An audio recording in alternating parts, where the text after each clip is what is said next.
Le invito a que me acompañe al Evangelio de Juan. Vamos al capítulo 8. Vamos a leer del versículo 31 al 36 y luego vamos a orar. Como saben, estamos en un mes muy importante para nuestra nación, que también coincide con nuestro viaje misionero, y tenemos una pequeña serie para hablar sobre el Evangelio, sobre esta misión que nos toca. Y algo que me encanta refrescar sobre el Evangelio es que el Evangelio es una buena noticia, pero que viene antecedida de una mala noticia. Pero es una buena noticia. Y yo quiero que por medio de este pasaje Dios refresque en nuestro corazón lo que Él está haciendo en nuestra vida. Capítulo 8 del Evangelio de Juan. Voy a estar leyendo en la versión de Reina Valera. El capítulo 8 tiene una historia muy importante, la historia de la mujer adúltera. Esto es fundamental para entender lo que Jesús está diciendo. Pero durante ese capítulo Él habla también de que Él es la luz que vino a este mundo, ¿verdad? Un mundo oscurecido, en tiniebla. Y Él es la luz que viene a iluminar este mundo. Versículo 31. Dijo entonces Jesús a los judíos que habían creído en Él: si vosotros permaneciereis en mi palabra, seréis verdaderamente mis discípulos. Maravilloso. Y conoceréis la verdad, y la verdad os hará libre. Conocer la verdad es conocer a Cristo, porque Cristo es esa verdad que nos libera. Respondiendo, los judíos que estaban ahí le dijeron: linaje de Abraham somos, y jamás hemos sido esclavos de nadie. Se indignaron con lo que Jesús decía. ¿Cómo dices tú, seréis libres? Jesús le respondió: de cierto os digo, que todo aquel que hace pecado, esclavo es del pecado. Y el esclavo no queda en la casa para siempre, el Hijo sí queda para siempre. Así que, si el Hijo os libertare, seréis verdaderamente libres. Oramos. Padre, te damos gracias por este día que tú nos das. Tu palabra dice, Señor, que tú haces misericordias nuevas cada mañana. Tomamos esas misericordias, Señor, para nuestra vida. Ayúdanos, Señor, a entender ese propósito que tienes para nosotros. En el nombre de Jesús dejamos de lado todas nuestras cargas, todas nuestras preocupaciones, y descansamos en que tú estás sembrando una semilla en nuestros corazones, una semilla que va a dar fruto, Señor. Bendice, Señor, a tu iglesia, a los que se están conectando en este tiempo, Señor. Háblales, Padre Santo, y te pedimos en el nombre de Jesús que nos reveles más sobre tu gracia y tu verdad. A ti sea la gloria y la honra. En el nombre de Jesús. Amén, amén y amén. Damos un aplauso al Señor.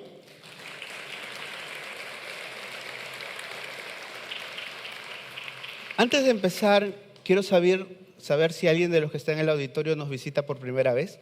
¿Habrá alguien que nos visita por primera vez? Levante su mano para que Dios te bendiga. Ahí atrás, que Dios te bendiga, que Dios te bendiga. Qué gusto tenerlas con nosotros en esta mañana. Como decía al inicio, Dios no hace casualidades. Hay una palabra que el Señor tiene para ti. Hay algo interesante de esta parte, de esta conversación que Jesús tiene con estos judíos, porque Él trae un tema sumamente importante para la vida de fe. Él habla sobre esclavitud y libertad. Son como antónimos, ¿verdad?, que se contraponen. Saben, en la Escritura, la palabra esclavo generalmente se escribe en el griego de una palabra muy conocida que escuchamos en los retiros a veces, doulos. Y este doulos habla de alguien que está privado de su libertad y que lo que él hace depende de otra persona. Jesús está trayendo una enseñanza para hablar de que muchas de las actitudes o cosas que nosotros nos permitimos son producto de una esclavitud. Y yo lo asociaba un poco con nuestra independencia, ¿verdad? Porque uno de los motivos de la independencia de nuestra nación es el sentimiento de esclavitud que hemos sentido. Creo que nadie en su sano juicio diría, vamos a protestar este domingo para que la esclavitud vuelva, ¿verdad? ¿Han visto alguna de esas marchas? ¿Alguien protesta para que la esclavitud vuelva? Las grandes protestas y las grandes luchas siempre tienen como ancla la libertad. Dios nos hizo libres y nos dio esa libertad. Yo le he puesto como título a este mensaje, verdaderamente libres. Jesús está hablando con estos judíos y ellos le dicen, linaje de Abraham somos y jamás hemos sido esclavos de nadie. Primero, eso es mentira porque los judíos habían sido deportados, habían sido esclavizados. En ese contexto ellos estaban siendo una colonia esclavizada por Roma. Mentían. Pero su orgullo, su nacionalismo fuertemente encarecido. Decían, no, somos linajes de Abraham. Y saben, esa actitud muchas veces es una actitud que nosotros compartimos cuando anteponemos alguna circunstancia para decir, no, yo soy una buena persona. Cuando veo a alguien que está pidiendo monedas, abro mi monedero y colaboro. En las campañas médicas reviso mi closet y separo y envío. No digo que eso esté mal, está bien. Pero ellos están anteponiendo una circunstancia particular para decirle al Señor que ellos son completamente libres. Ellos dicen, somos linaje de Abraham y jamás hemos sido esclavos de nadie. Hay algo que ellos no estaban entendiendo y que también este mundo y muchas veces nosotros los creyentes no entendemos.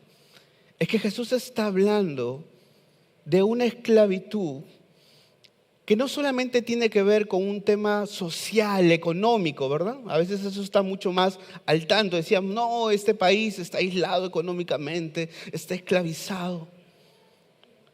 Jesús está hablando de una esclavitud mucho más profundo.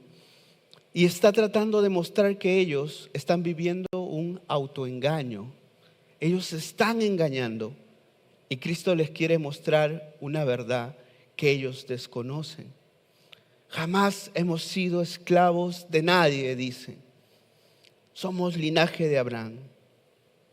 Jesús les respondió diciendo, este Señor es maravilloso, ¿verdad? Porque Él es muy directo, ojo.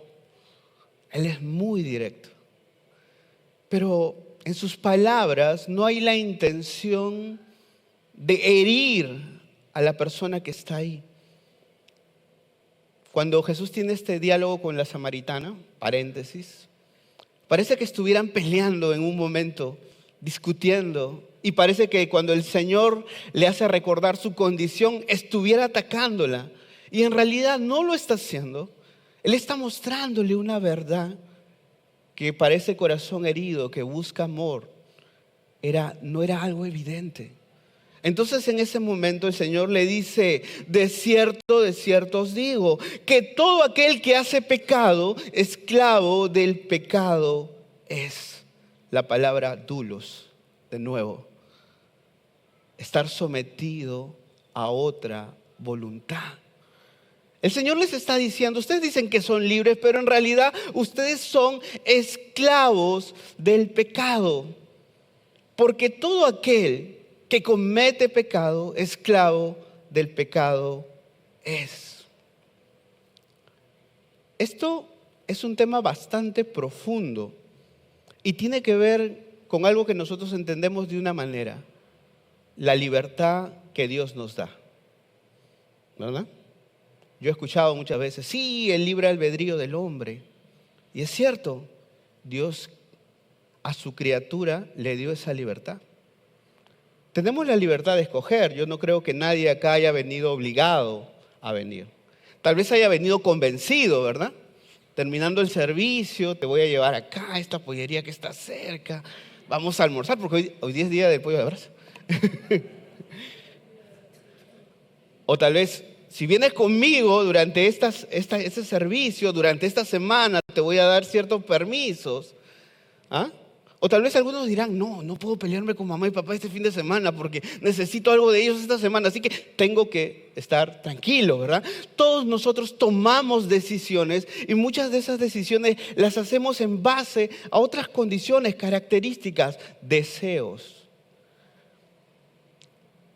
Y si se dan cuenta, esto nos va mostrando que nuestra aparente libertad en realidad está mucho más condicionada a nuestros deseos. Deseos que en algunos casos tal vez pueden pasar muy desapercibidos o en otros casos pueden ser muy destructivos para nosotros mismos. Hay una realidad categórica que la Biblia nos enseña y es que el ser humano cayó. Que en la caída de nuestro padre Adán, caímos todos. Yo a veces converso esto cuando enseño con los chicos y me dicen, pero ¿por qué? Pues yo no escogí a Adán. Ok, ¿y tú eres mejor que Adán? Tomen en cuenta. Dios creó a Adán. Lo hizo perfecto. Era el mejor representante de la humanidad. ¿Entienden?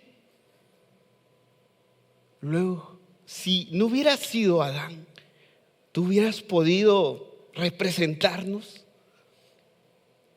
Y como representante, cae. Y con él caemos todos. Pero qué maravilloso saber que Cristo es ese segundo Adán. Ese segundo Adán perfecto. La Biblia siempre tiene esos paralelismos. Adán tentado en el Edén, Jesús tentado en el desierto. Las mismas tentaciones de Adán pasan a ser las mismas tentaciones de Jesús.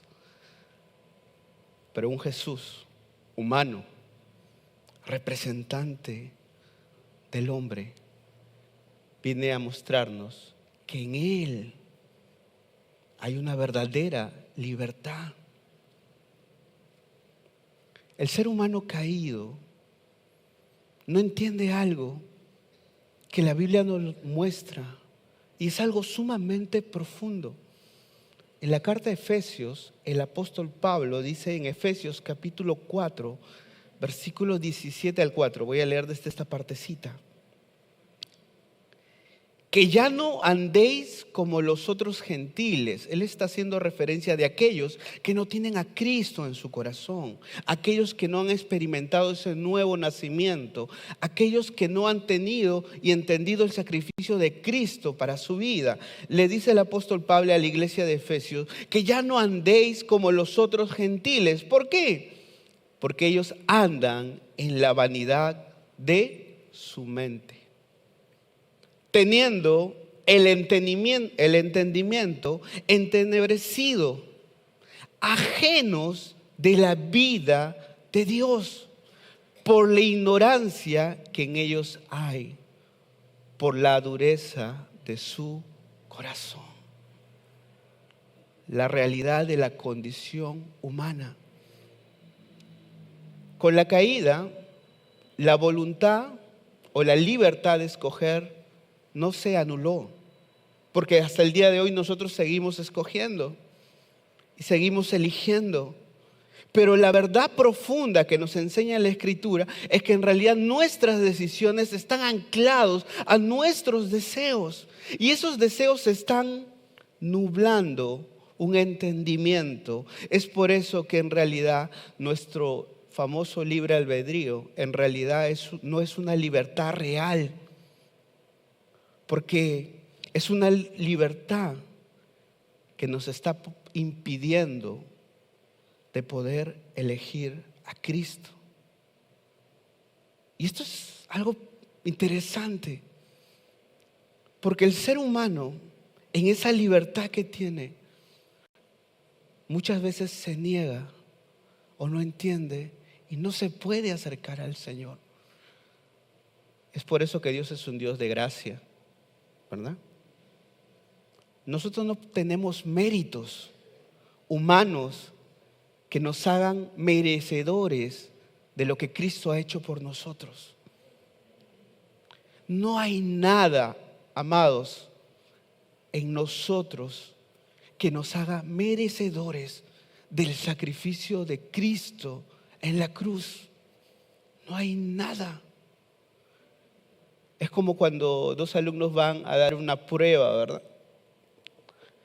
Uno de ellos, chancón, estudia, presta atención, está ahí. ¿Cuánto sacará? 20. Aunque ahora le ponen letras, ¿verdad? Ya, A. Y el otro, no estudia, durmió tarde ese día, está tratando de repasar en la mañana, está pidiendo que algo venga como un acto de misericordia para él, que no venga el profesor y que vuele en el examen una semana, pero el examen se da y él sabe que va a salir jalado. Pero imagínate esta grande sorpresa que al dar ese examen y ver su examen en blanco y solo con su nombre, aquel que estudió e hizo toda la labor le dice: ven, toma el mío y dame el tuyo. Así es la gracia. Por eso es escandalosa. No la mereces, no haces nada para obtenerla y Dios te la da. Porque Él es un Dios de amor, de misericordia, santo, justo. No lo podemos entender. La libertad del hombre está esclavizada, es lo que dice Jesús. Ustedes son esclavos del pecado. Y para ser libres necesitan que alguien los liberte. Evangelio. El significado más sencillo de la palabra evangelio es buenas noticias.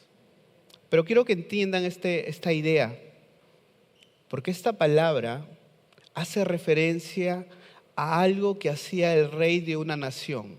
No olviden, en ese tiempo no había luz, por consiguiente no había nada de los beneficios que nosotros tenemos el día de hoy. Comunicación casi instantánea. No.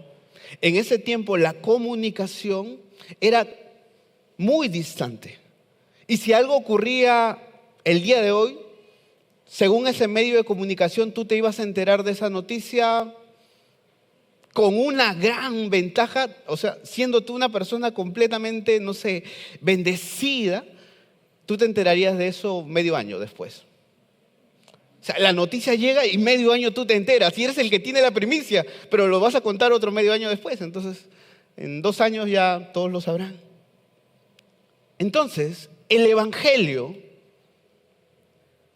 era este mensaje del rey que era proclamado por personas que él escogía, que iban a esas ciudades y proclamaban lo que había ocurrido, y generalmente eran mensajes de victoria, porque ellos estaban en conflicto, en guerra, en violencia, y venía este enviado del evangelio y proclamaba el evangelio, que era: vencimos, somos libres, hemos ganado. Por eso es que el evangelio es una buena noticia. Y el Señor nos dice,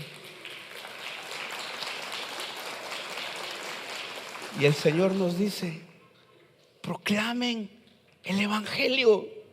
Sean esos enviados, esos heraldos que van y proclaman la buena noticia, que este mundo caído, donde el hombre con el corazón endurecido, que toma decisiones en base a sus deseos, y muchos de esos deseos son completamente destructivos, tiene libertad si es que ve esa cruz.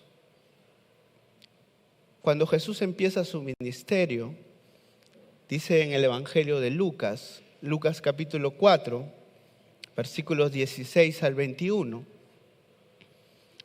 vino a Nazaret, donde se había criado, y en el día de reposo entró en la sinagoga. La sinagoga es un poco la idea de lo que nosotros tenemos el día de hoy. La iglesia local, el auditorio, el lugar donde predicamos la palabra. Entró en el día de reposo a la sinagoga conforme a la costumbre y se levantó a leer. Y se le dio el libro del profeta Isaías. Y habiendo abierto el libro, halló el lugar donde estaba escrito. Esto es interesante porque a veces nosotros pensamos que Jesús tenía una tablet o que Jesús tenía un libro empastado que venía marcado, ¿verdad? Que tenía justo la línea donde decía, acá está Isaías. No, él tenía un pergamino que tenía que desenrollar y era largo y no tenía lugares donde tú podías identificar. Tú tenías que haber estudiado ese pergamino durante otro tiempo para saber la ubicación exacta. Y como era una reliquia, era algo valioso, tú no podías romperlo. Y tenías que comenzar a abrirlo de una forma completamente delicada para no dañarlo. Y dice que el Señor Jesús saca este pergamino, que debe haber sido más o menos así, lo pone en el lugar y él comienza a buscar y él va donde la profecía de Isaías y él comienza a leer. El Espíritu del Señor está sobre mí por cuanto me ha ungido para dar buenas nuevas a los pobres. Evangelio. Me ha enviado a sanar a los quebrantados de corazón, a pregonar libertad a los cautivos y vista a los ciegos, a poner en libertad a los oprimidos. Versículo 19, a predicar el año agradable del Señor. Y enrollando, ahí ya toma un poco de contexto, ¿verdad? Y enrollando el libro, pero ¿qué libro se enrolla? Uno dirá, ¿verdad? Enrollando el libro, lo dio al ministro y se sentó. Y presten atención a esto. Y los ojos de todos en la sinagoga estaban fijos en él. ¿Por qué? Si era la costumbre hacerlo, si era algo que se hacía habitualmente y todos lo hacían, ¿qué hacía que ellos fijaran la mirada en Jesús? Jesús hizo algo que él no se debía hacer. Hizo algo incorrecto. Es como que ahorita, digamos, ¿verdad? Yo estoy acá y me apoyo de más en esta mesa y esta mesa se cae y mi tablet se cae y rota para allá, ¿verdad? Y trato de acercarme y yo me caigo, ¿verdad? ¿Qué pasaría? ¿Todos me mirarían? Los hermanos que están en YouTube dirían, espera, ponle pausa ahí. Mira cómo cae. Mira cómo cae su tablet. Los que estaban medio dormidos dirían, ¿qué pasó? Y todo el mundo estaría ahí viendo lo que pasó. Jesús hace algo que todos tienen que mirar. ¿Qué hace? No termina la profecía. Porque la profecía de Isaías dice esto está en Isaías 61, 1 al 2. Esa parte última dice en el versículo 2, a proclamar el año de la buena voluntad de Jehová. Ahí Jesús va bien, en línea. Y Jesús lo cierra ahí. Pero ¿qué más dice el libro de Isaías? Dice, y el día de venganza del Dios nuestro. Jesús omitió el día de venganza. ¿Saben por qué? Porque vivimos el tiempo de la gracia. Vivimos el tiempo de la gracia, de la misericordia del Señor. Jesús el justo ya está en el trono de Dios, sentado. Él está sentado como lo ve Juan, blanco, fuego. No sabe quién es ese hombre que él andó. Él no lo entiende, solamente puede quebrantarse porque Él es el juez también. Pero Él en este momento no viene a nosotros como el juez. Viene como aquel que hace misericordia, como aquel que entrega su vida voluntariamente por otros, como aquel que viene por el oprimido, por el embriagado, por el alcohólico, por el adúltero, por el que tiene conflictos en su identidad, por el maltratado, por el que hace mal, por el narcotraficante y lo que tú puedas pensar. Él viene por ti, que te crees bueno, como el fariseo. Pero yo no he hecho nada, yo no soy como ese. Yo no estoy en la trata de personas, por favor. Yo no he ido a la cárcel. Él viene por ti, que te crees bueno y no te has dado cuenta que eres esclavo. Si Cristo no ha llegado a tu vida, eres esclavo y esclavo del pecado. Y el pecado te separa y te aparta de Dios y no te permite vivir lo que Dios tiene para ti. Jesús les está diciendo a estos judíos: no ignoren esta verdad, más bien alégrense, porque les estoy trayendo una buena noticia. Hay algo que va a cambiar. Y Él cierra esta conversación con ellos diciendo, en el versículo 35 y 36, y el esclavo no queda en la casa para siempre. Este mensaje tiene que llegar a tu corazón, y lo está haciendo, porque el Señor dice que si eres esclavo, el esclavo no queda en la casa para siempre. El hijo sí queda para siempre.